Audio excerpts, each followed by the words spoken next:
Às vezes, Catarina despejava um punhado de comprimidos na palma da mão e os engolia com um grande gole de água. A dor torturante no estômago quase sempre diminuía um pouco logo em seguida. No entanto, ela sabia que aquele alívio não duraria muito.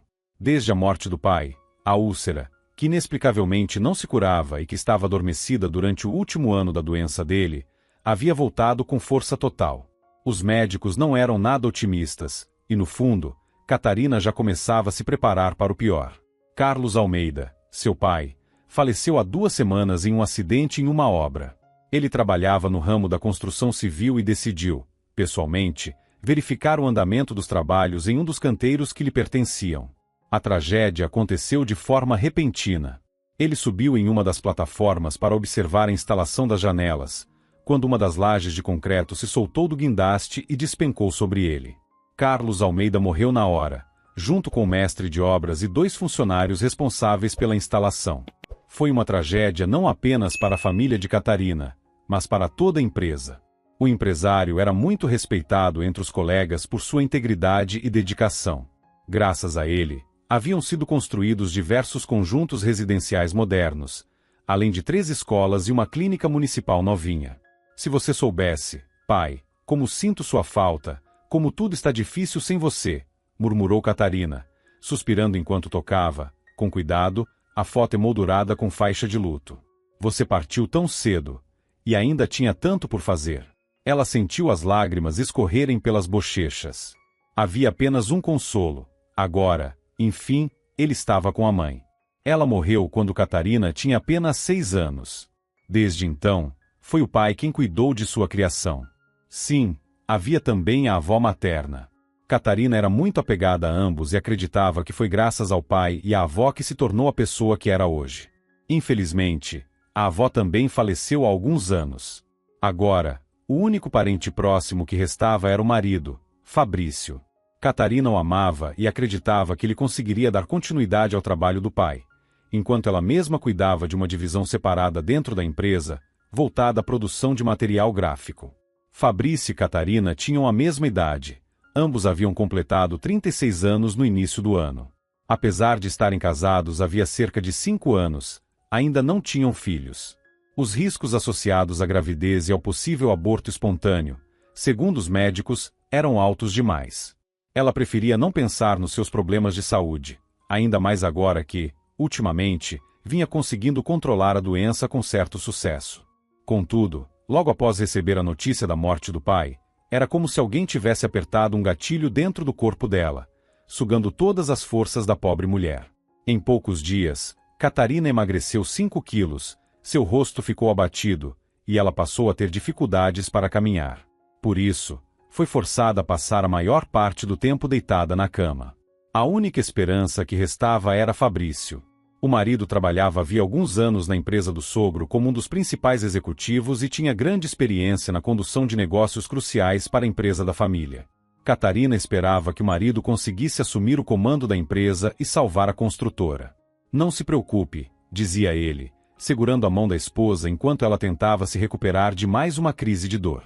Eu vou cuidar dos negócios da nossa família. Tenho certeza de que o Carlos Almeida gostaria muito disso. Catarina o olhava com sincera gratidão. Desculpa por ter colocado sobre você uma responsabilidade tão grande. Que isso, meu amor, está tudo bem, tranquilizou ele, acariciando-lhe os cabelos com carinho. O mais importante agora é você se recuperar, voltar a ter forças. O resto, não se preocupe. Depois de deixar a esposa descansando, Fabrício foi até o escritório e ligou o notebook. Na tela, apareceu uma notificação informando que havia recebido um e-mail do cartório. Interessante, pensou ele. Fabrício clicou no arquivo piscando na tela. No segundo seguinte, seu rosto se iluminou com um sorriso traiçoeiro. Era uma notificação informando que a família de Catarina e Fabrício deveriam se reunir para a partilha da herança deixada pelo empresário falecido. Pelo conteúdo do texto, Fabrício também havia sido convocado para a leitura do testamento. Isso significa, pensou ele. Após alguns toques, atendeu ao telefone com satisfação e disse, animado: Michele, tenho ótimas notícias para você. Parece que aquele velho ranzinza tinha, afinal, um pingo de consciência. Meu nome está entre os possíveis herdeiros.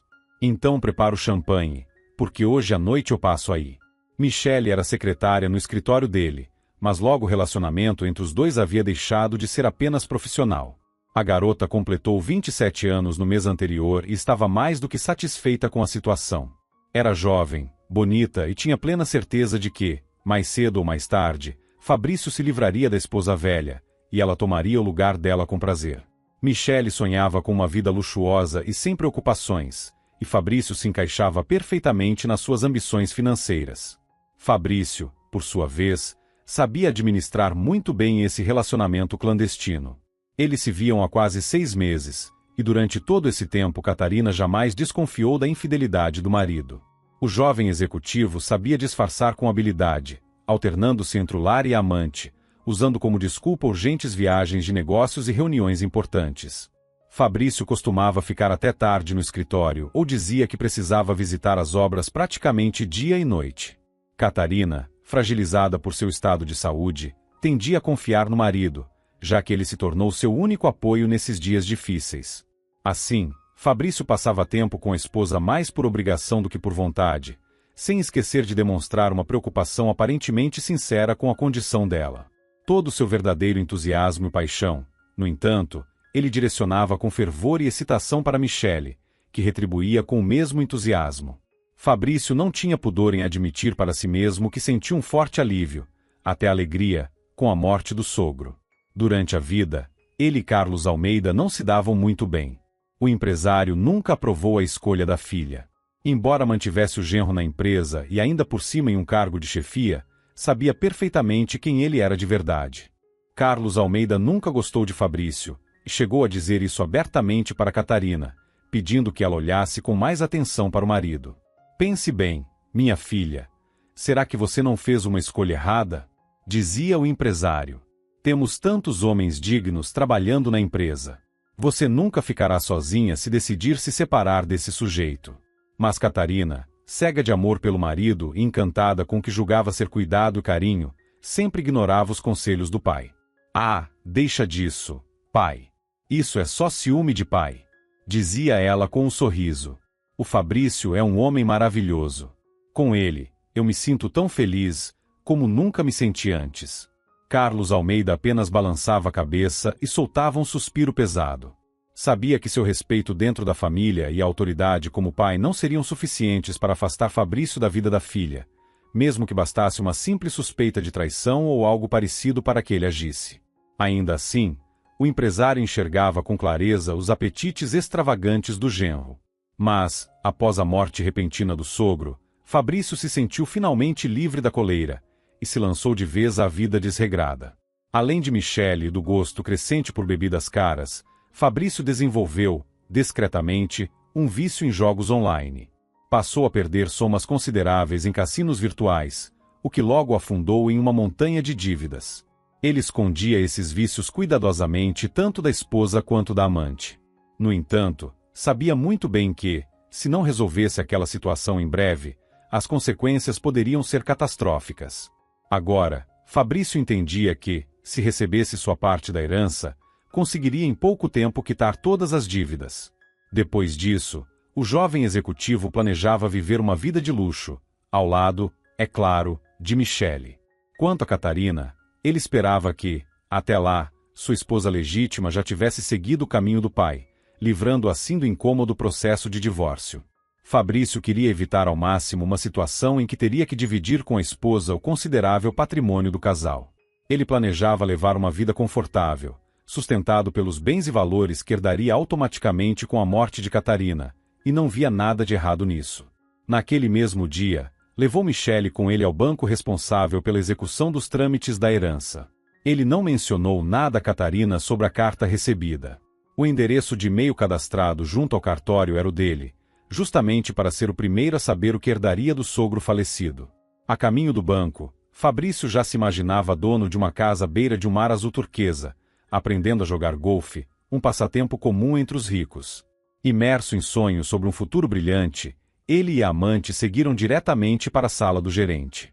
O responsável era Luiz Fernandes, um homem alto e imponente, um pouco acima dos 50 anos, que os recebeu com educação e formalidade. Apesar da postura calma, Fabrício percebeu em seus olhos, aqui e ali, um lampejo de antipatia mal disfarçada. "Em que posso ajudá-los?" perguntou Luiz Fernandes, fazendo um gesto cortês para que se sentassem. Fabrício mostrou a carta e explicou o motivo da visita. O banqueiro concordou e respondeu com um tom firme: "Sinto muito, senhor Fabrício, mas para a leitura do testamento é necessário o comparecimento de todos os herdeiros, ou seja, dos membros da família. Se Catarina estivesse aqui, eu faria isso imediatamente", disse Luiz Fernandes. "Mas quem é sua acompanhante?" "Infelizmente, não a conheço." O homem lançou um olhar significativo para Michele, que, em resposta, lhe dirigiu um olhar provocante, apertando levemente os lábios cheios e pintados. "Michele Eduarda, minha assistente de confiança", respondeu Fabrício, ajustando o paletó e abaixando os olhos. "Infelizmente, Catarina não pode vir pessoalmente. Ela está muito doente, em repouso absoluto." "Sinto muito", respondeu prontamente Luiz Fernandes. "Desejo que sua esposa se recupere o mais rápido possível. Teremos prazer em esperá-la." "Talvez o senhor não tenha entendido bem", disse Fabrício, num tom um pouco mais baixo, mas carregado de intenção. "Catarina, minha esposa, está gravemente doente." Ele enfatizou a última frase, deixando claro ao banqueiro quão desesperadora era a situação.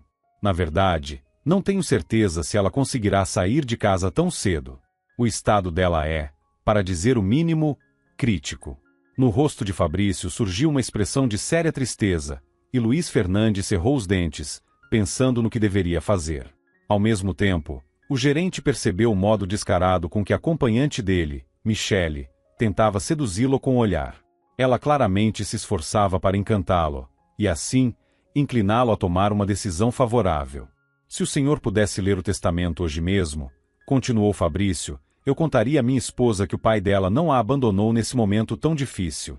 Entenda, o tratamento dela exige uma quantia considerável, e a empresa não tem como cobrir isso agora.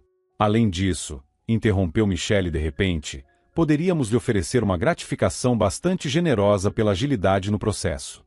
Digamos, 300 mil. O senhor poderia receber o valor imediatamente, sem precisar esperar por nada. Afinal, o caixa não fica logo na sala ao lado?" Michele riu de forma predatória, satisfeita com o que considerava uma piada de sucesso. No entanto, ao notar a expressão do gerente, o sorriso desapareceu do rosto dela. Nos olhos de Luiz Fernandes brilhava uma frieza implacável. "Não. Já disse, isso é impossível", respondeu ele com voz firme. "Existe um procedimento claro para a leitura do testamento, e nosso banco pretende cumpri-lo à risca. O que vocês estão me propondo não é apenas ilegal, mas também desrespeitoso com Catarina. Considero nossa conversa encerrada", disse Luiz Fernandes, com firmeza. "E ficarei feliz em recebê-lo novamente, senhor Fabrício, desde que esteja acompanhado de sua esposa." O gerente lançou um olhar expressivo ao homem à sua frente, e Fabrício corou involuntariamente. Ele não esperava que Michele se intrometesse na conversa com aquela proposta de suborno tão fora de hora, e estava furioso com a amante. Enquanto os dois se retiravam, tudo aconteceu exatamente como Luiz Fernandes já previa.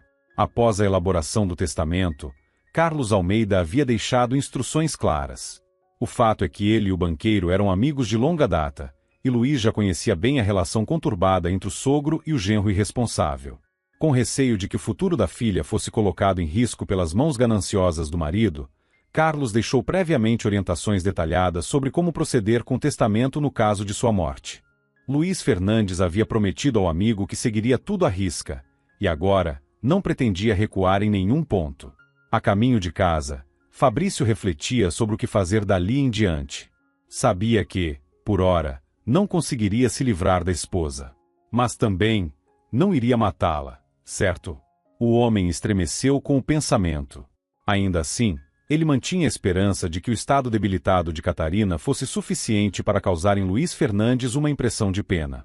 Fabrício esperava que, diante do estado debilitado de Catarina, Luiz Fernandes lesse o testamento sem fazer muitas perguntas. Ele não se importava nem um pouco com o que a esposa pudesse sentir naquele momento. Só pensava em como conseguir acesso à herança o mais rápido possível. Mas quando contou seus planos à amante, ela se mostrou totalmente contra a ideia. E não é que você está querendo me passar a perna? Explodiu Michelle, irritada. Eu conheço vocês. Vai levar aquela doente lá, ela vai chorar um pouco, te fazer pena, e pronto, você nem vai querer mais se divorciar. Pra quê, né? Se pode continuar vivendo às custas dela. Fabrício lançou um olhar impaciente para ela. De onde você tira essas ideias absurdas? Eu já te disse, ela está fazendo tratamento. Ela tem no máximo uns 2 meses de vida. Qual seria o sentido de pedir o divórcio agora, se posso simplesmente esperar ela morrer e ficar com tudo? Michelle o encarou, semicerrando os olhos. Então é só o dinheiro que te interessa, né? E você não? Rebateu Fabrício. Foi você quem correu para se mexer quando soube da morte do Carlos Almeida, toda empolgada com a herança. Michelle apertou os lábios, irritada. Eu pensei, em primeiro lugar, na gente. No fato de que você finalmente vá se divorciar da sua esposa velha e venha ficar comigo. Eu pensei que você me amasse, disse Michelle, magoada. Fabrício, que na verdade estava interessado apenas no dinheiro, lançou um olhar cansado para o retrovisor e respondeu automaticamente. Claro que eu te amo. Mas você entende, né? Sem essa herança, não tem como. Às vezes a gente precisa aceitar certos incômodos se o objetivo valer a pena. Mas deve haver algum outro jeito de conseguir esse dinheiro, insistiu Michelle. Qual jeito? Perdeu a paciência Fabrício, levantando a voz. Me diz só um, que eu faço exatamente como você quiser. Michelle olhou pela janela, mordendo o lábio instintivamente. Ela sabia que não podia competir com a esposa rica do amante, e isso a deixava furiosa, principalmente por não poder estar presente na leitura do testamento.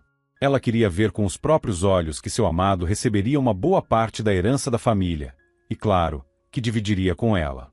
Eu prometo, disse Fabrício, percebendo a inquietação da jovem, assim que eu resolver tudo, a gente volta a ficar junto. Só precisamos fazer uma pequena pausa agora, para que a Catarina não desconfie de nada. Vai ser por pouco tempo, eu juro. Você nem contou para ela ainda que o Carlos deixou uma herança para vocês, disse Michelle, com um sorriso amargo. Fabrício concordou. Justamente por isso eu te peço, não faça escândalo agora. Tudo precisa parecer o mais natural possível, para esse banqueiro não levantar suspeitas, disse Fabrício, sério. Você não precisava ter mencionado isso. Resmungou ele logo em seguida, balançando a cabeça, incomodado com a atitude da amante. Michelle apenas deu uma risadinha, como se não visse problema nenhum. Ah, qual o problema? Não é como se fosse algum segredo, disse, dando de ombros. Vai saber o que eu podia ter para fazer naquele dia, brincou, referindo-se ao convite de Fabrício para ir ao banco.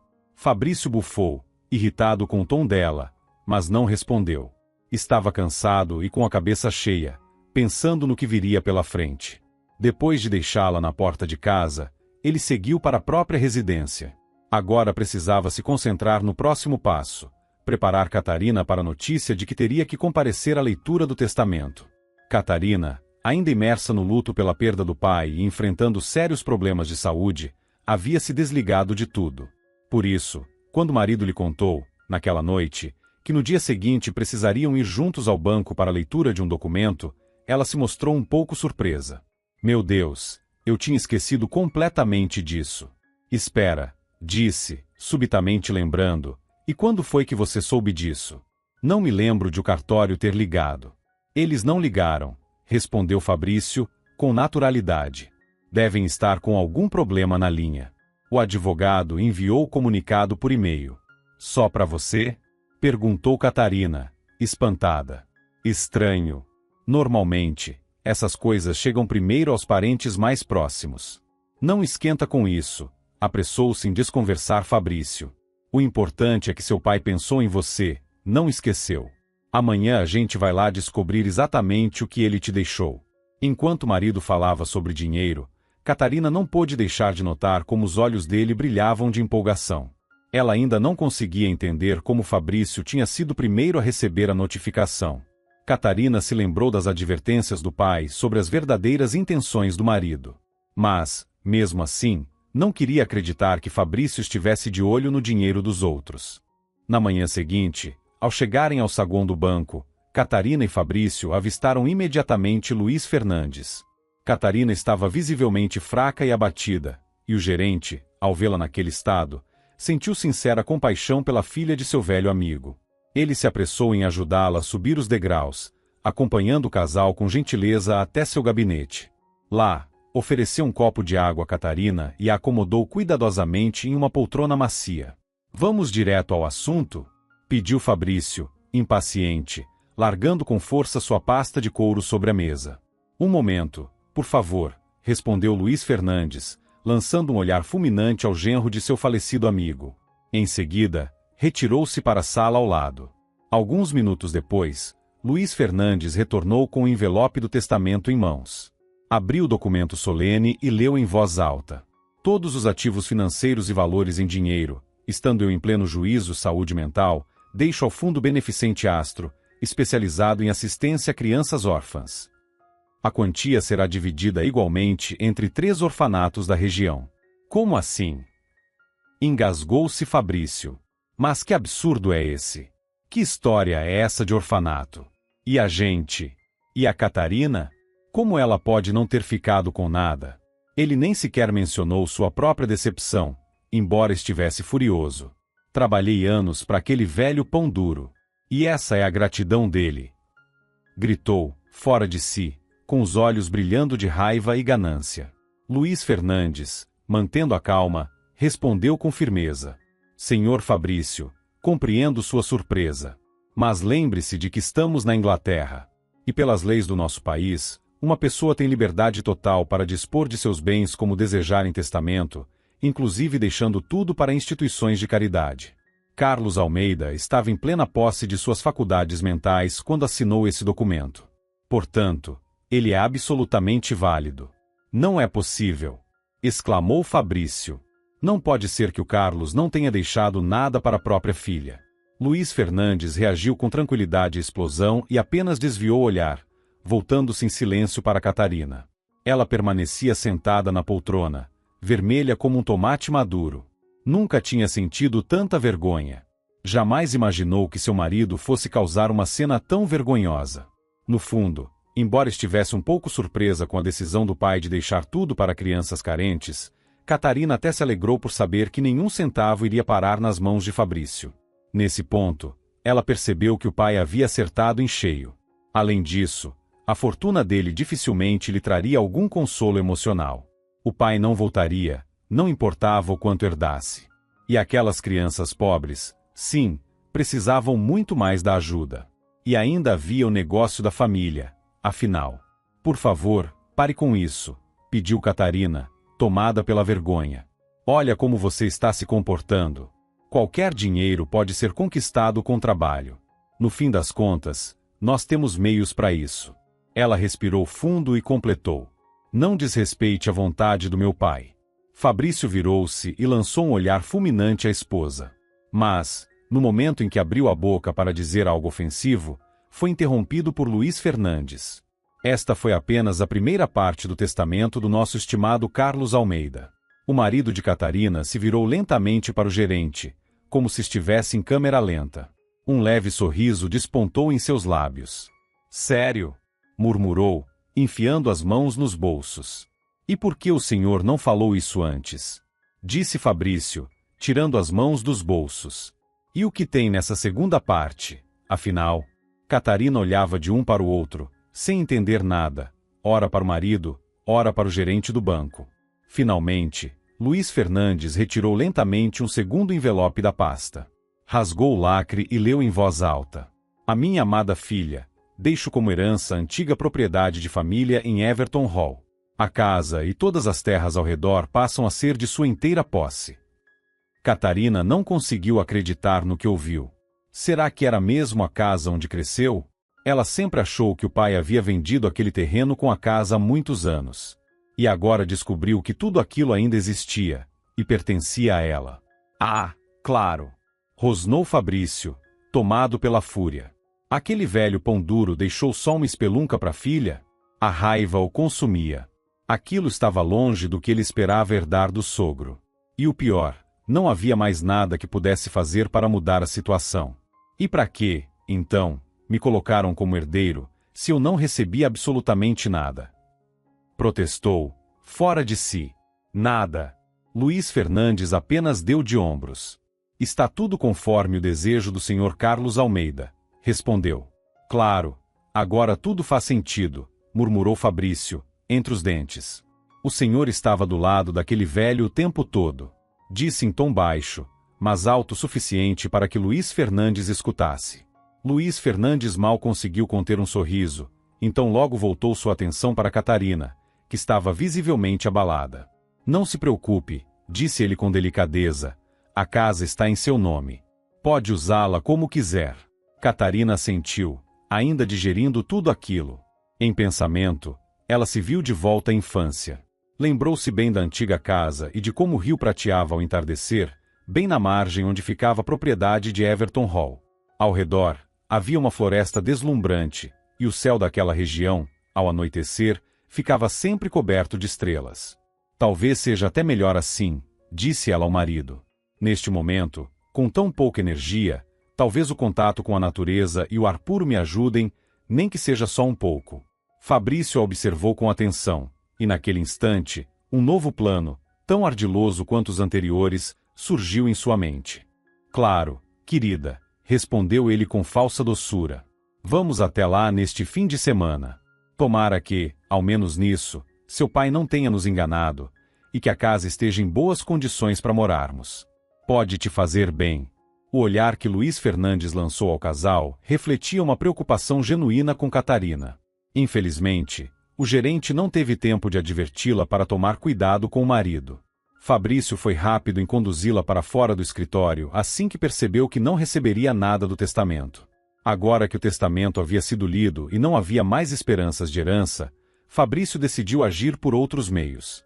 No fim de semana, Fabrício levou a esposa até a vizinha Everton Hall para que ela tomasse posse da herança.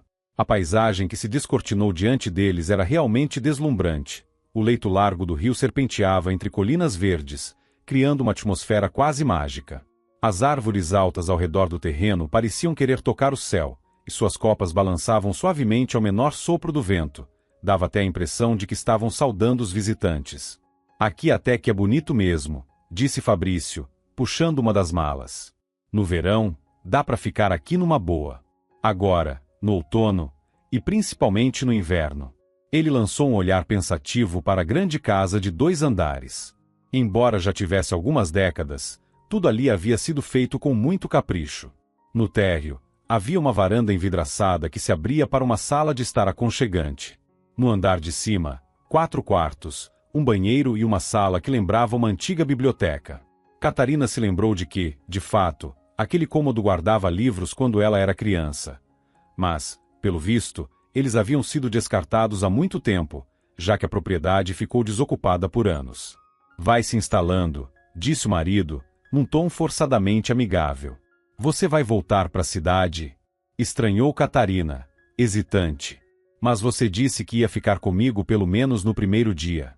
Eu vou ficar sozinha aqui à noite. Tenho medo. Sabe? Fabrício lançou um olhar cético para a esposa e sorriu com desdém, só com um canto da boca. Ah, deixa disso. Parece até uma criança. Tem vizinhos por aqui, viu? A próxima casa fica a pouco tempo daqui, disse Fabrício. Ele foi até o interruptor e clicou algumas vezes, testando a luz. A eletricidade também está funcionando, então a geladeira na cozinha deve estar operando. Por que esse nervosismo todo? Fabrício passou o braço pelos ombros da esposa, ignorando o olhar suplicante dela. Entenda, agora é bom para você passar um tempo sozinha. Processar seus sentimentos com a morte do seu pai, insistiu ele. De qualquer forma, ultimamente eu só tenho te irritado. E ainda teve aquela cena no banco. Até agora sinto vergonha pelo meu comportamento. Me perdoa. Eu devia ter me controlado mais. Mas Catarina não conseguia se livrar de uma sensação ruim, como se algo prestes a acontecer fosse arrastá-los para algo ruim. Não sei, Fabrício. Será que você não pode ficar? Só dessa vez? Pediu ela, mais uma vez. O escritório sobrevive sem você por um dia. Não vai acontecer nada. Fabrício afastou-se da esposa e revirou os olhos, impaciente. Lá vem você de novo. E quem é que vai assinar o contrato com os caras de Manchester? Não vou confiar isso a ninguém. Chega de drama, tá? Vou deixar seus remédios aqui na mesinha, disse ele, apontando. Todas as 5 pílulas que o médico receitou, lembra? Catarina forçou um leve sorriso. Ela realmente estava exausta, e a dor no estômago começava a incomodar de novo. Tudo o que queria naquele momento era tomar os comprimidos, comer alguma coisa leve e deitar-se. Fabrício lhe deu um beijo rápido na testa, pegou as chaves do carro e saiu dizendo que ligaria mais tarde. Catarina ouviu o som do motor se afastando pela estrada de cascalho e então, finalmente, a casa mergulhou em silêncio. O silêncio da casa despertava nela memórias da infância e da história da sua família. Durante toda a noite, Catarina foi tomada por lembranças. Lembrou-se do pai, que lhe ensinou a andar de triciclo, e da avó, que assava pães feitos com as próprias mãos, sempre muito mais gostosos do que qualquer um comprado em padaria. Recordou-se também das amigas e dos meninos da vila vizinha com quem passava os verões, e que, na época, ela considerava quase como irmãos. Na manhã seguinte, depois de fazer algumas tarefas leves, dentro do que suas forças permitiam, Catarina sentiu que havia algo faltando na casa. Demorou um pouco para perceber o que era. Depois de revirar todas as bolsas e os bolsos das roupas, ela finalmente se deu conta. Seu telefone e sua carteira haviam desaparecido. A princípio, achou que poderia tê-los deixado esquecidos em algum canto. Lembrou-se de que tinha colocado tudo na sua bolsa, junto com a carteira, mas agora, nada estava lá. Um frio percorreu sua espinha quando se lembrou de que foi o marido quem trouxera as coisas para dentro da casa. Será que o Fabrício fez isso de propósito? Pensou. Quis me deixar sem dinheiro e sem comunicação? Mas, por quê? Ela vagou pela casa, atormentada por pensamentos sombrios, até que uma terrível conclusão começou a se formar. Talvez o plano do marido fosse deixá-la ali, isolada, por algumas semanas, até que, infelizmente, ela morresse. Meu Deus, o que eu vou fazer? Pensou Catarina, horrorizada, ao tomar plena consciência da traição do marido. Ela sentiu como se o coração tivesse se despedaçado, como uma frágil taça de cristal. Quanto tempo conseguiria aguentar ali, sem comida, sem dinheiro, sem nenhum contato com o mundo exterior? Até mesmo os remédios estavam acabando, o que significava que logo viria mais uma crise de dor insuportável, da qual não haveria como escapar. Catarina compreendeu com exatidão as intenções de Fabrício. Ele voltaria para a cidade, tomaria o controle total da empresa do sogro e esvaziaria os cofres, vendendo tudo depois aos parceiros de Manchester. Para o marido de Catarina havia apenas 2 caminhos. Fugir com o amante para outra cidade assim que a esposa encontrasse algum meio de sair daquela situação miserável. Ou então simplesmente esperar que os vizinhos lhe dessem a notícia da morte dela, e com isso, não precisaria fugir de nada. Estaria livre do peso de um casamento que já não lhe interessava, e poderia, enfim, se casar com Michelle e começar com ela uma nova vida cercada de conforto e luxo. Dilacerada por sentimentos de dor e indignação, Catarina passou quase o dia inteiro dentro de casa. A dor no estômago havia piorado, e ela só conseguia, de tempos em tempos, dar alguns pequenos goles de água. As lágrimas escorriam sem parar por seu rosto, e as lembranças da traição do marido a faziam reviver aquele pesadelo a cada instante. Nos raros momentos em que conseguia cochilar, os sonhos eram perturbadores. A noite foi ainda mais difícil. Era verão, e o calor sufocante da estação a envolvia como um abraço pesado. Mal conseguiu esperar o amanhecer. Assim que o dia clareou, Catarina decidiu descer até a margem do rio. Nem ela mesma sabia ao certo por que estava fazendo aquilo. De um lado, o calor e a umidade sufocavam, e havia um desejo quase físico de se livrar da dor emocional que sentia. Mergulhar na água fresca lhe parecia a única forma de encontrar algum alívio. De outro, ao entrar na água até os joelhos, vestida apenas com um leve vestido de verão, ela sentiu um alívio imenso. Naquele instante, teve a sensação de finalmente compreender algo.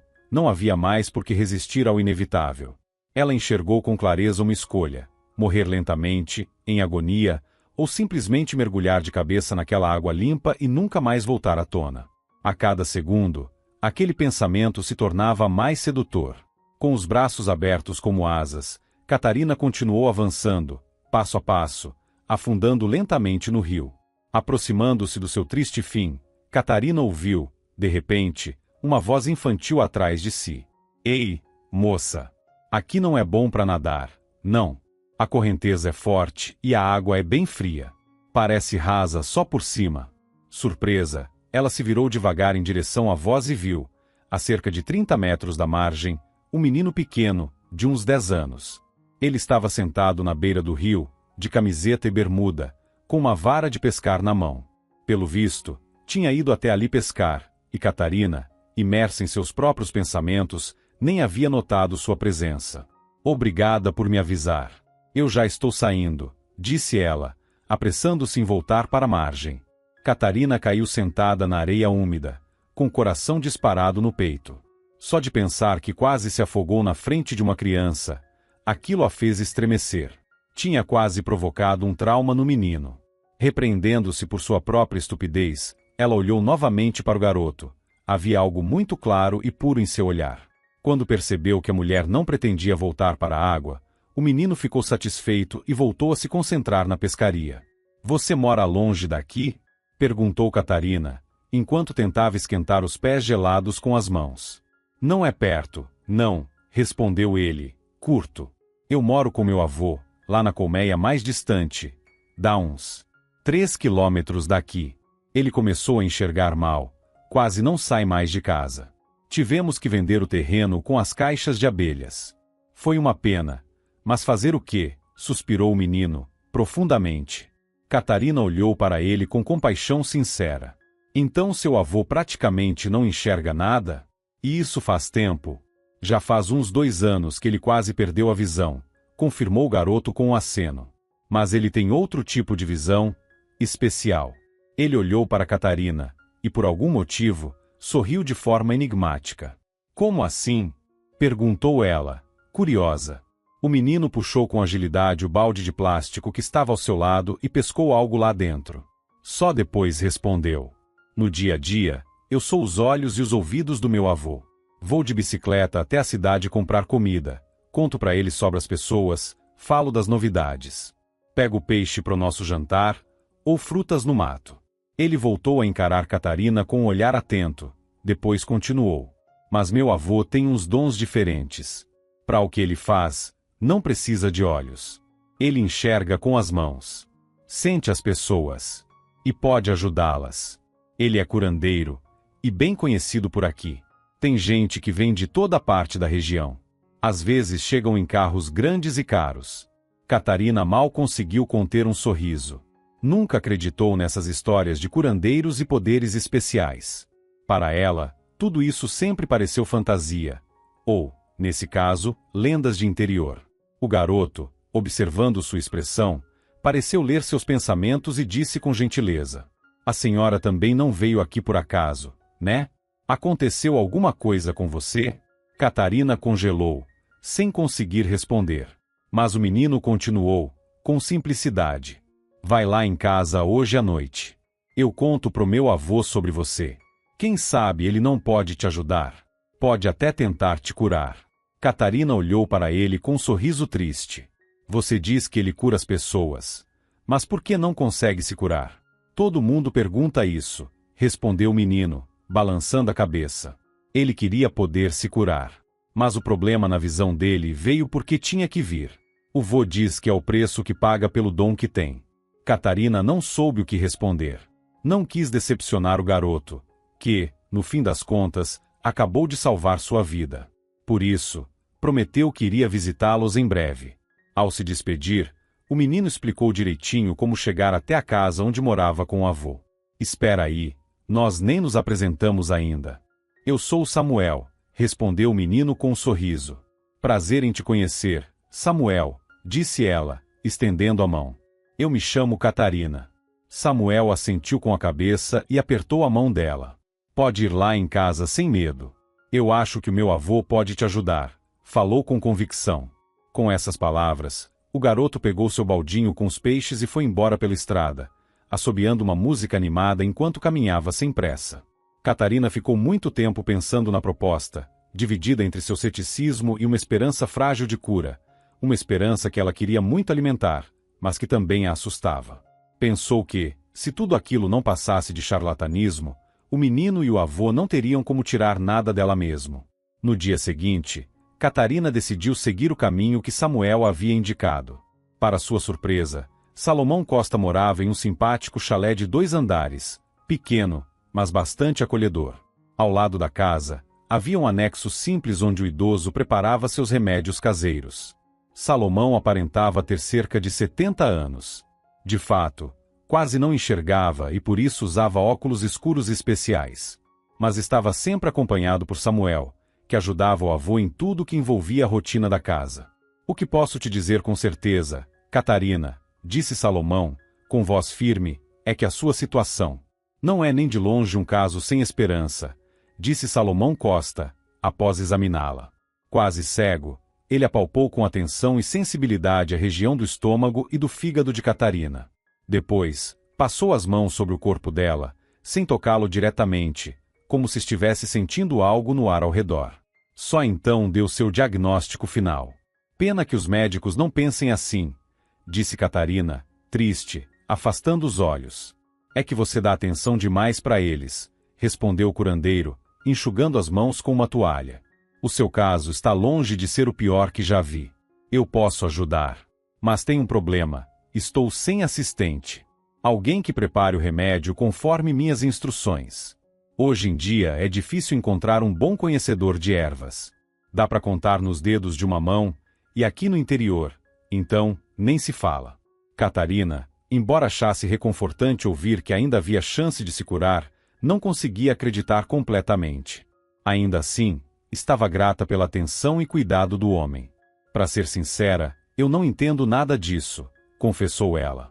Sempre confiei na medicina tradicional. Salomão Costa serviu uma xícara de chá para ela e outra para si, tateando com precisão. Deu uma leve risada e disse: se ao menos a gente soubesse onde termina a força da natureza, com suas fases da lua, plantas e raízes, e onde começa a medicina oficial, isso sim ajudaria muito. Fui médico, por isso sei bem do que estou falando, disse Salomão Costa. Catarina se surpreendeu com a revelação inesperada, mas o anfitrião apenas sorriu. Mesmo cego, desde pequeno me acostumei a enxergar muito. Às vezes, mais do que as pessoas que veem, disse ele, apontando para os próprios olhos. Uns chamariam isso de bobagem, eu chamo de intuição. E acredite se quiser, essa intuição nunca me falhou ao longo da vida. Catarina ouvia como se estivesse encantada. Salomão contava sua história de forma envolvente. Desde a infância, ele se interessava tanto pela medicina quanto pela anatomia do corpo humano, mas também pelas propriedades naturais de plantas, minerais e ervas. Ele acreditava que, se fosse possível unir esses dois mundos, o da medicina tradicional e o da medicina natural, haveria muito menos doenças no mundo. Me formei com diploma de honra numa universidade de medicina, contou ele. Trabalhei alguns anos como clínico em uma clínica da capital. Ajudei muita gente, e todos ficaram satisfeitos. Até que chegou um novo diretor. Completou, com um tom amargo. Foi por causa dele que me desiludi com a profissão. Quer dizer, não com a medicina em si, mas com o que representam os jalecos brancos. E o que foi que aconteceu? Perguntou Catarina, interessada. Ele começou a subir o preço dos tratamentos e pressionava a gente, médicos simples, para que pedíssemos exames e suplementos desnecessários aos pacientes, contou Salomão Costa com amargura. Só que aquelas vitaminas e exames não serviam para nada. Era um golpe, um engano forçado no qual todos nós éramos obrigados a participar sob ameaça de demissão. Foi depois desse episódio que o médico aposentado decidiu sair do sistema público e passou a atender de forma particular. Começou a estudar com mais profundidade as propriedades das ervas e seu uso como alternativa aos medicamentos químicos. Aos poucos, montou um pequeno consultório em uma clínica particular e passou a atender seus primeiros pacientes. Ao longo dos anos como curandeiro, Salomão Costa reuniu várias cadernetas grossas, verdadeiros diários, onde registrava suas receitas mais eficazes, as combinações de ervas e tratamentos para diferentes doenças. Já aposentado, mudou-se para Everton Hall, onde continuou ajudando as pessoas. Faz uns 5 anos que minha filha, Bárbara, morreu num acidente de carro, disse ele, encerrando a história com tristeza. Por isso, Precisei trazer o Samuel para viver comigo. Na época, eu ainda enxergava relativamente bem e consegui criar o menino. O pai dele sumiu assim que a Bárbara engravidou. Pedi muito que ficasse, mas ela teve a criança sozinha. Catarina sentiu uma compaixão profunda. Ela também carregava o peso da dor, e agora, da traição cruel do próprio marido. Mas agora, que tal a gente fazer um acordo? Propôs Salomão Costa de repente. Já que não tem um assistente pessoal que possa preparar os remédios para você, então você mesma vai vir aqui e fazer os chás conforme minhas receitas. O que acha da ideia? Catarina ficou sem jeito. Mas eu não entendo nada disso. Isso não importa, respondeu ele, acenando com a mão. O mais importante é que você queira se curar. Você vai preparar tudo como eu mandar. E o Samuel vai te mostrar, ali no anexo, onde estão guardadas as ervas. Talvez o Samuel possa preparar a infusão, arriscou ela.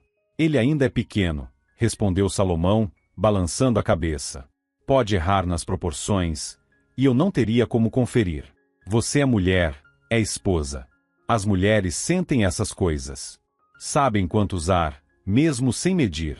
Catarina sentiu medo, mas decidiu confiar. Queria muito se curar. E se houvesse ao menos uma mínima chance, ela estava disposta a tentar. No fim, ela e Salomão Costa combinaram que ela iria até a casa dele 2 vezes por semana, e seguindo suas instruções verbais, prepararia os remédios especiais para si mesma. O idoso não aceitou nenhum pagamento pelo tratamento. O curandeiro não pediu dinheiro. Disse que queria apenas mostrar a ela do que as forças da natureza eram capazes. O organismo pode se curar sozinho, explicou Salomão Costa, sorrindo. Às vezes, ele só precisa de um empurrãozinho. Dito isso, tomou mais um gole do chá de ervas recém-preparado, satisfeito. Alguns dias depois, para surpresa de Catarina, ela viu o carro do marido entrando na propriedade. Fabrício saiu do veículo como se nada tivesse acontecido, tirou 2 sacos de mantimentos do porta-malas e caminhou até ela com um largo sorriso no rosto. Estava com saudade, meu amor, disse ele, com voz doce. Em resposta, levou um tapa forte no rosto, dado pela esposa furiosa. Como você teve coragem? Gritou Catarina. Me deixar aqui sozinha, sem telefone, sem dinheiro. Você não faz ideia do que eu passei nesses dias. As lágrimas escorriam pelo rosto dela. Catarina chorava tanto que parecia impossível parar. O comportamento do marido era simplesmente repulsivo. Ela sentia que sua vida estava desmoronando. Nossa, você ficou selvagem aqui, hein? Resmungou Fabrício, esfregando o rosto no lugar onde levou o tapa. Tá bom, eu peguei seu celular e sua carteira sem querer. Mas olha, eu trouxe tudo de volta. Só percebi depois. Peguei junto com as minhas coisas. Foi sem querer. Mal terminou de falar, ele tirou do bolso o celular dela e a carteira. Depois levou os sacos de mantimentos para dentro da casa e olhou para a esposa com ar culpado. Querida, me perdoa se eu te magoei. Eu só não consegui trazer os remédios, disse Fabrício. Por algum motivo, não encontrei em nenhuma farmácia. Não entendo o que está acontecendo com as farmácias, mas assim que voltarem ao estoque, eu juro que trago para você, Catarina. Ela o encarou com um olhar frio e calmo, mas por dentro já sabia a verdade. Ele só estava representando bem o papel de marido preocupado. Fabrício quis mesmo foi assustá-la, se vingar por não ter herdado nada após a morte do pai dela.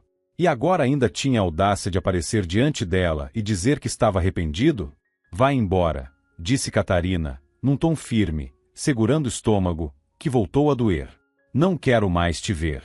Ela pegou das mãos dele seus pertences e voltou para dentro da casa, batendo com força a porta de madeira ao fechar. Fabrício, do lado de fora, sorriu com malícia. Não esperava encontrar Catarina em pé, viva, andando. Pelos seus cálculos, ela já deveria estar estirada na cama, à beira da morte. Mas ele não se preocupou muito. Não tinha trazido os remédios, o que significava que, em breve, Catarina acabaria morrendo de qualquer forma. Durante todos aqueles dias, Fabrício passou seu tempo nos braços de Michele, desfrutando da vida com a amante. Enquanto isso, pensava em como transferir o dinheiro da empresa de forma vantajosa. Como estava ocupando temporariamente o cargo de administrador durante a ausência de Catarina, tinha acesso total aos ativos da empresa. Já havia começado a desviar valores, mas fazia isso com cautela, para que o conselho de acionistas não percebesse. Nos dias seguintes, Fabrício ligou para a esposa apenas uma vez, perguntando vagamente sobre sua saúde. Em resposta, ouviu apenas um seco: "Estou ocupada." Catarina desligou na hora.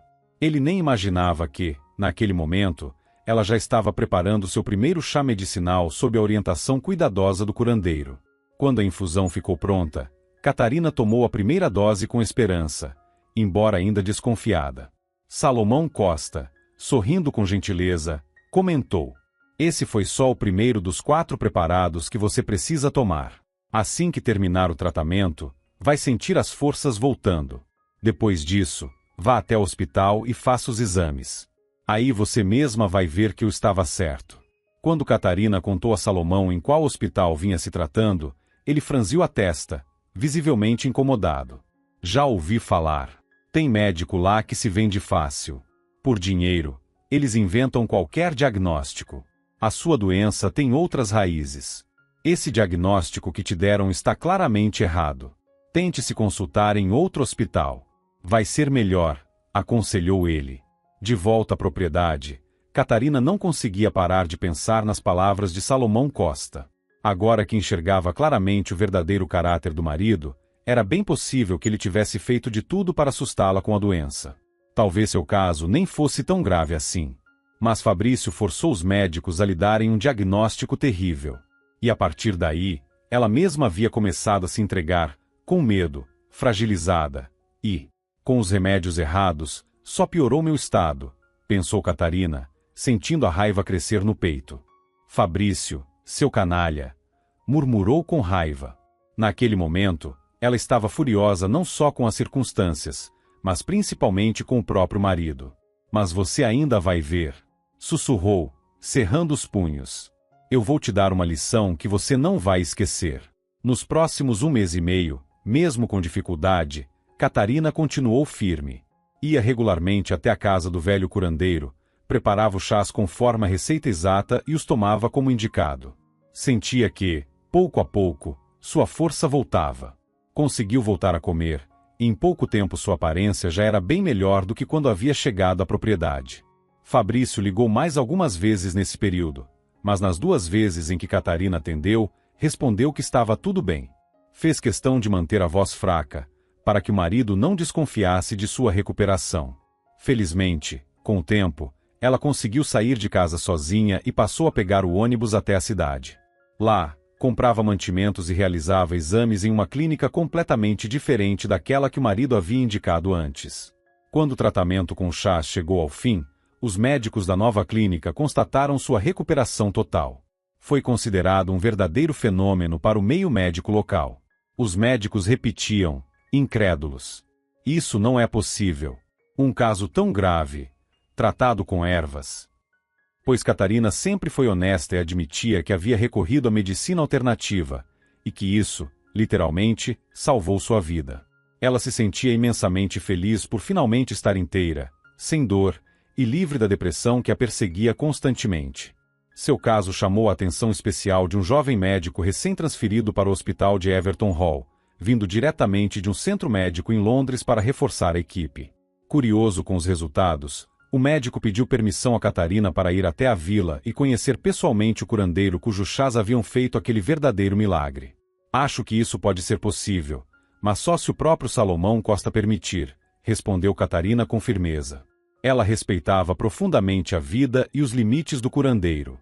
Em um de seus retornos para casa, depois de mais uma ida à cidade, Catarina encontrou Samuel sentado nos degraus da entrada. O menino estava com os olhos vermelhos e inchados, e a expressão carregada de uma tristeza profunda. "Samuel? O que aconteceu?" perguntou Catarina, já sentindo no peito o peso da resposta que temia. "O vovô", sussurrou o menino, fungando. "Ele morreu." Com essas palavras, Samuel abraçou as pernas de Catarina, chorando alto. Era muito difícil acalmar uma criança que acabará de perder a pessoa mais próxima e querida. Com grande esforço, Catarina conseguiu consolar Samuel e prometeu que ele nunca ficaria sozinho. Na mão fechada do menino havia um bilhete, que ele tinha escrito no dia anterior sob o ditado do avô. Salomão Costa havia pedido que o neto entregasse aquela mensagem a Catarina, caso seu tempo neste mundo chegasse ao fim. Com cuidado, ela desdobrou o papel amassado e leu.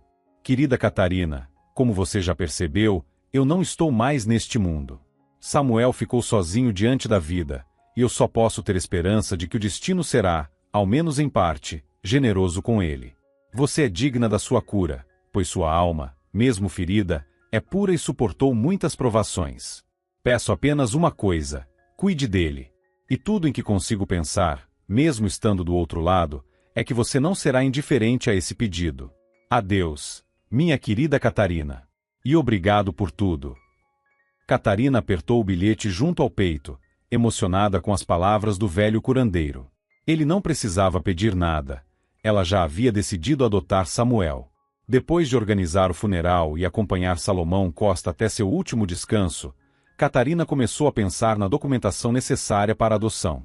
Formalmente, ela ainda não estava divorciada de Fabrício.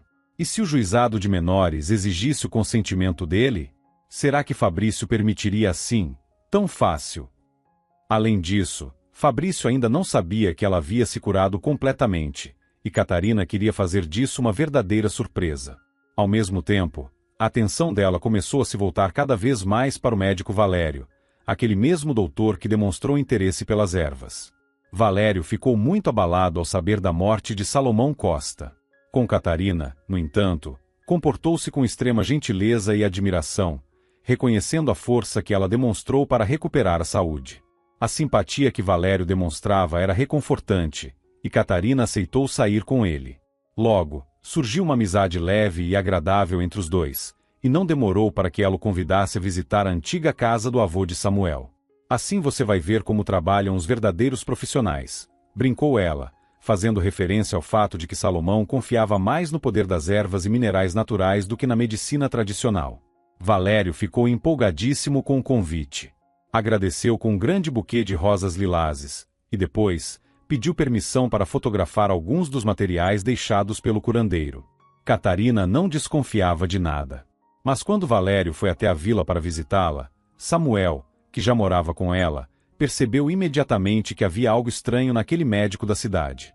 O menino não demorou a compartilhar suas observações com Catarina, mas, a princípio, ela não levou aquilo muito a sério.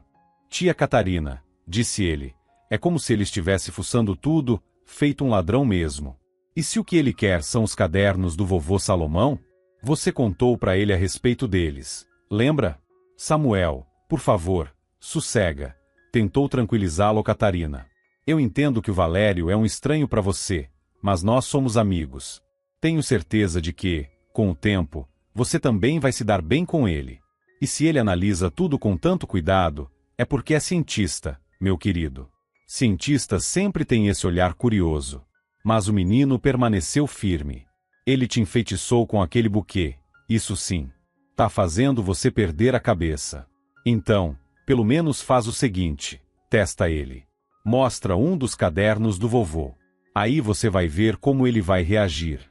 Catarina apertou os lábios, pensativa.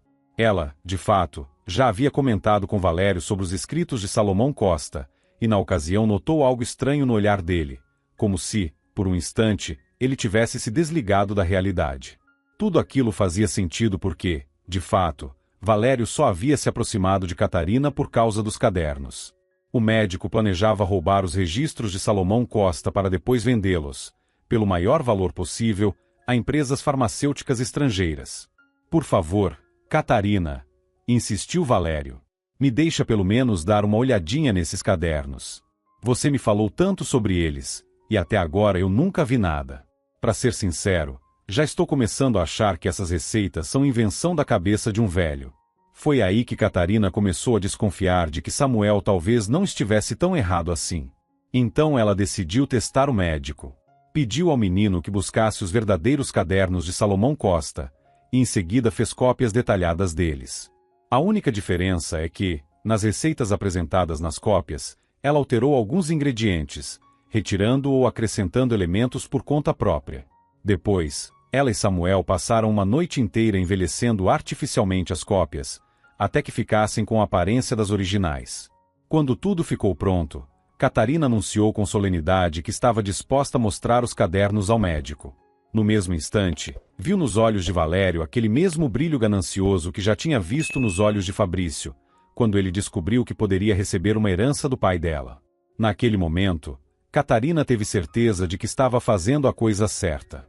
Catarina colocou os cadernos falsificados à vista do médico, e ele imediatamente começou a fotografá-los. Ai, quase esqueci. Preciso fazer uma ligação para a cidade, disse ele, tentando disfarçar, enquanto continuava a bater fotos apressadamente. É só um minutinho. Meu Deus, isso é um verdadeiro tesouro, quanta informação valiosa! Sussurrava, encantado, enquanto registrava página por página com sua câmera. Sorrindo discretamente, sem que o médico percebesse, Catarina saiu da casa e se escondeu atrás da parede lateral, observando em silêncio. Não precisou esperar muito. Menos de 5 minutos depois, Valério saiu apressado do chalé, enfiando as cadernetas na própria mochila às pressas. Olhou em volta, certificando-se de que ninguém o via, e rapidamente entrou no carro estacionado ali perto. Em seguida, arrancou e desapareceu estrada fora. Catarina e Samuel riram por um bom tempo, lembrando da expressão entusiasmada de Valério diante dos cadernos falsos que eles mesmos haviam preparado. Ela pediu desculpas ao menino, afinal, ele tinha razão sobre o ex-amigo dela. Ah, mas tudo bem, disse Catarina, gargalhando. Agora ele vai contar para os colegas que conseguiu roubar as receitas milagrosas de um curandeiro perdido no meio do nada. Obrigada, Samuel. Você me livrou de um pretendente daqueles, disse Catarina, sorrindo. Pois é, respondeu o menino, apertando os olhos com esperteza. Você devia me escutar mais. Eu sou neto de curandeiro, vai ver tenho algum dom também. Juntando coragem, Catarina decidiu que era hora de voltar para a cidade e ter uma conversa séria com o marido. Ela já se sentia muito bem, por isso, estava pronta para reassumir a direção da empresa. Sabia que, para Fabrício, seria um choque vê-la saudável. Nas últimas ligações que ele havia feito, Catarina sempre fingia que sua saúde estava piorando cada vez mais. Fabrício, por sua vez, já esfregava as mãos, esperando pela morte da esposa, e só se perguntava como ela ainda resistia sem os remédios. Atribuía a sobrevida ao ar puro e à tranquilidade do campo, achando que isso tinha ajudado a prolongar um pouco a vida dela. Dizer que Fabrício ficou surpreso ao ver a esposa diante dele, vestida com elegância e com aparência totalmente saudável, seria pouco. Catarina. Você está... Fabrício não conseguia encontrar as palavras certas. Saudável? Completou ela, com sarcasmo na voz. É isso que você quer dizer? Como ficou claro rapidamente, o esperto marido já tinha enfiado bem fundo suas garras nos negócios da empresa. E o que você esperava? Disse Fabrício, eu precisava viver de alguma forma. Os projetos do seu pai não têm tido muita saída desde que ele foi esmagado naquela obra. Não ouse! Gritou Catarina, furiosa. Não ouse sequer mencionar o nome do meu pai. Você teve a coragem de dilapidar. Nesse momento, a porta do escritório se escancarou e, para surpresa de todos, Michele entrou correndo. Estava agitada e com o rosto vermelho. Eu não sei mais o que fazer. Já tentei de tudo para afastá-los, mas não adianta. Ela estava tão envolvida com o problema que nem notou Catarina sentada ali na poltrona. Mas a própria Catarina tratou de resolver isso rapidamente. Ótimo! Já que estamos todos aqui, podemos aproveitar para discutir o nosso divórcio. Ao perceber que estava diante da esposa de seu amante, Michele arregalou tantos olhos que parecia que iam saltar das órbitas. Deu um grito. Mãe do céu!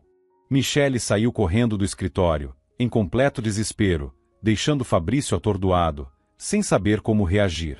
Ele ainda estava processando a presença repentina da esposa, viva, saudável e decidida. Você ouviu o que ela disse? Continuou Catarina, fria e implacável. O pessoal da Receita veio até aqui. Vieram atrás de você, Fabrício. O rosto dele empalideceu, mas logo tentou se recompor e respondeu, exaltado. E quem foi que disse que essa empresa é só sua? Gritou. Enquanto você estava lá, se recuperando no seu ninho de infância, quem estava aqui cuidando de tudo era eu. Aliás, Vou entrar com um pedido na justiça para rever esse testamento ridículo. Vou colocar aquele pão duro do seu pai no lugar dele, mesmo depois de morto. Isso é um absurdo. Continuou ele, exaltado. Trabalhei anos para ele, e no fim não recebi nada. Pois é, respondeu Catarina, seca. E pelo visto, esse foi o tanto que você trabalhou mesmo. Meu pai me avisou. Sabia? Continuou ela. Disse há anos para eu abrir os olhos com você. Que você não era quem fingia ser. E eu, idiota, não quis escutar. Catarina sentiu as emoções transbordarem. Teve que se segurar com força para não deixar as lágrimas escorrerem na frente daquele canalha. Fabrício, por sua vez, fez questão de deixá-la ainda mais abalada. Disse que, no divórcio, ela não devia esperar ganhar nada, e que ele estava muito bem assessorado pelos melhores advogados. Catarina saiu do escritório arrasada. Sabia que, quanto aos advogados, ele provavelmente não estava brincando, e que ela realmente corria o risco de perder quase tudo. Mas, mais do que isso, doía demais perceber como Fabrício havia rapidamente drenado a empresa, na qual seu pai investiu tanto tempo, esforço e conhecimento, como se fosse algo descartável. Nesse momento, o celular de Catarina tocou. Ao atender, ouviu com surpresa a voz de um jovem diretor de um dos orfanatos para os quais seu pai havia deixado uma quantia generosa por meio do testamento. Mais tarde, já no local, o diretor, chamado Miguel, a recebeu em seu escritório. Sentou-se à frente dela, olhou-a nos olhos e disse: Eu sei que isso pode parecer estranho, talvez até maluco, mas não faz muito tempo, o tabelião do seu pai me entregou um envelope. Esse envelope só deveria ser aberto quando a doação do Sr. Carlos Almeida chegasse ao nosso orfanato. Mas, que envelope é esse? Miguel levou o dedo ao queixo, pensativo, antes de responder. Dentro havia apenas uma folha de papel. Era um bilhete dizendo: peça a Catarina que faça uma reforma na casa de Everton Hall, e que dê atenção especial à sala de estar. Só isso? Repetiu Catarina, surpresa. Carlos, meu pai, repetiu Catarina, ainda tentando entender aquela mensagem misteriosa, o orfanato e tudo aquilo que estava envolvido com a herança deixada. Mesmo assim, ela decidiu seguir o pedido do pai. Contratou uma equipe de reforma da própria empresa, composta por trabalhadores que sempre respeitaram muito Carlos Almeida. O mesmo, porém, não se podia dizer de Fabrício, que era detestado por todos. A surpresa de Catarina foi enorme quando, alguns dias depois, recebeu uma ligação dos operários que estavam trabalhando na casa de Everton Hall. Dona Catarina, a senhora não vai acreditar. A gente encontrou um tesouro dentro da parede da sala. Um tesouro! Ela exclamou, sem acreditar no que ouvia. Mas era verdade. Os trabalhadores haviam encontrado, escondida atrás de uma parede, uma enorme bolsa recheada de dinheiro vivo. Meu Deus do céu! Isso é uma fortuna! Disse Catarina, chocada, quando os homens colocaram a bolsa diante dela. Ficou claro, Carlos Almeida havia deixado esse último presente para a filha, escondido cuidadosamente, longe das mãos do genro. Algumas semanas depois, enquanto Catarina finalizava os preparativos para o divórcio, ela recebeu uma nova ligação do diretor do orfanato. Outro bilhete do meu pai? Brincou ela, com um sorriso. Quem me dera, respondeu Miguel, com um tom mais sério. Na verdade, é algo diferente, mas igualmente importante. Precisamos conversar. Curiosa, Catarina foi até o orfanato. Dessa vez, durante um passeio pelo jardim, Miguel carregava consigo uma pasta, que não parava de olhar durante a conversa. Você provavelmente já imaginou, começou ele. Você nunca se perguntou por que seu pai fez algo tão incomum? Começou Miguel, o diretor, em tom cauteloso. Por que ele destinou todo o dinheiro aos orfanatos? Não sei, respondeu Catarina, dando de ombros. Já aceitei isso, de certa forma. Talvez ele só quisesse fazer o bem, ajudar os outros. Caridade não é algo tão fora do comum assim. Miguel parou bem em frente a ela e olhou diretamente em seus olhos. E se eu te dissesse que não é só isso? Diante do olhar confuso de Catarina, ele abriu a pasta e retirou alguns documentos, entregando-os a ela. Ao lê-los, Catarina sentiu o mundo girar e precisou se sentar no banco mais próximo. Eu não entendo, murmurou, tentando recuperar o fôlego. Como isso é possível? Talvez ele só quisesse evitar um escândalo, principalmente na imprensa, sugeriu Miguel, fechando rapidamente a pasta com os papéis. O diretor do orfanato havia mostrado a ela sua própria certidão de nascimento, e o nome do pai ali era Carlos Almeida. Ou seja, Miguel era, na verdade, filho biológico do empresário. Um filho fora do casamento. E mais, no documento que ele entregou a Catarina havia também a certidão de adoção dela. Catarina, ao contrário do que sempre acreditou, era filha adotiva de Carlos. Junto aos papéis, havia uma carta do próprio pai, pedindo perdão. Explicava que sua esposa, a mãe adotiva de Catarina, não podia ter filhos. Mas eles queriam muito formar uma família completa, por isso decidiram dar esse passo. Adotaram Catarina justamente daquele orfanato onde hoje o diretor era Miguel, o filho biológico de Carlos Almeida. No entanto, pouco tempo depois, o empresário teve um caso com uma das cuidadoras do orfanato. Ela engravidou de Carlos e 9 meses depois, deu à luz um menino. O pai pediu que ela não contasse a ninguém sobre a criança. Ele sustentou mãe e filho por toda a vida, vivendo, na prática, com 2 famílias diferentes. Só depois da morte dele recebi autorização por escrito, dos advogados, para te encontrar e contar tudo, disse Miguel, com tristeza. Catarina estava completamente em choque. Dizem que a vida escreve as melhores histórias, pensou ela, em silêncio. E por mais incrível que fosse, ela não conseguia sentir raiva do pai. Isso não muda nada para mim. Ele continua sendo o melhor pai do mundo. E nada vai mudar isso, disse com convicção. Naquele dia, Catarina e Miguel prometeram manter contato e trocaram números de telefone. Pouco tempo depois, o processo de divórcio finalmente chegou ao fim. Catarina deixou Fabrício sem nada.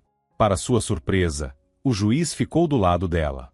Meses sendo maltratada pelo marido e medicada de forma errada, situação que quase a levou à morte, pesaram na decisão.